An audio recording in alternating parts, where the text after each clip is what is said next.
Olá! Te convido você a acompanhar essa linda história que vai falar ao seu coração.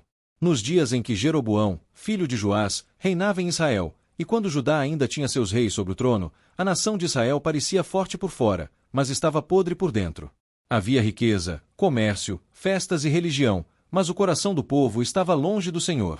Eles sacrificavam ao Deus verdadeiro com os lábios, mas com a vida corriam atrás de Baal e dos ídolos das nações vizinhas, como o próprio Senhor declara: o meu povo se inclina à infidelidade. Oséias capítulo 11 versículo 7. Foi nesse tempo que a palavra do Senhor veio a Oséias, filho de Beeri. E o chamado de Deus para ele não foi comum. O Senhor lhe disse algo que mudaria sua vida para sempre. Vai, toma uma mulher de prostituições e filhos de prostituição, porque a terra se prostituiu, desviando-se do Senhor. Oséias capítulo 1 versículo 2. Oséias obedeceu. Ele tomou por esposa uma mulher chamada Gomer, filha de Diblaim. Ele a amou de verdade. Mas aquele casamento não era apenas um casamento, era um sermão vivo. Cada dia daquela união era um retrato da relação entre Deus e Israel. Gomer lhe deu um filho, e o Senhor disse: põe-lhe o nome de Jezeel. Oséias capítulo 1 versículo 4, porque Deus estava anunciando que o juízo se aproximava e que o reino de Israel seria quebrado. Depois nasceu uma filha, e Deus disse: chama-lhe Loruama, que quer dizer não compadecida, pois o Senhor não continuaria suportando para sempre a rebeldia daquela nação. Oséias capítulo 1 versículo 6. Mais tarde veio outro filho, e Deus disse: chama-lhe Loami, que significa não meu povo, porque Israel estava vivendo como se não tivesse mais aliança com o Senhor. Oséias capítulo 1 versículo 9. Com o passar do tempo, o que já estava no coração de Gomer se tornou público. Ela não foi fiel. Ela abandonou Oséias e voltou à vida de prostituição.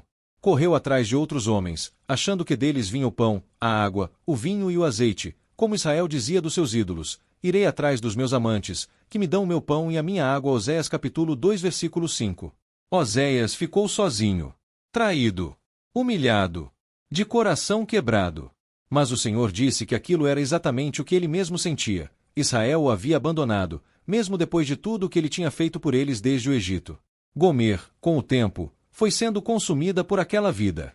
Provavelmente perdeu tudo, foi desprezada, e acabou se tornando escrava, vendida como mercadoria, sem valor algum.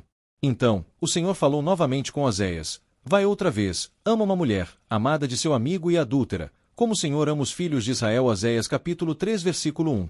E Oséias foi. Ele a encontrou naquela condição miserável. E o texto diz algo que corta a alma: e comprei-a para mim por 15 peças de prata e 1 homer e meio de cevada. Oséias capítulo 3 versículo 2. Ela era sua esposa, mas ele teve que comprá-la de volta. Ele a levou para casa e disse que agora ela ficaria com ele, e não mais se entregaria a outros. Oséias capítulo 3 versículo 3. Era isso que Deus estava dizendo a Israel: mesmo depois da traição, mesmo depois da vergonha, o amor do Senhor não tinha acabado. Enquanto isso, Oséias continuava profetizando. Ele denunciava os pecados do povo, a idolatria, os sacerdotes corruptos, a injustiça, a falsa religião. O Senhor dizia: o meu povo foi destruído, porque lhe faltou conhecimento. Oséias capítulo 4 versículo 6. Dizia também: semearam ventos, e cegarão tormentas. Oséias capítulo 8 versículo 7. Israel confiava mais em alianças políticas do que em Deus. Seu coração estava dividido. E o juízo foi anunciado: Samaria cairia, o povo seria levado cativo, e o reino do norte deixaria de existir. Oséias capítulo 13 versículo 16. Mas, no meio de tantas palavras duras, Deus abre seu coração e diz uma das frases mais lindas da Bíblia: como te deixaria, ó Efraim? O meu coração está comovido dentro de mim. Oséias capítulo 11 versículo 8. E no final, o Senhor faz um convite cheio de graça: converte-te, ó Israel, ao Senhor teu Deus. Oséias capítulo 14 versículo 1. Eu sararei a sua infidelidade, eu voluntariamente os amarei. Oséias capítulo 14 versículo 4. Assim termina a história, com um Deus que corrige, mas não abandona, que fere, mas cura, que julga, mas ama.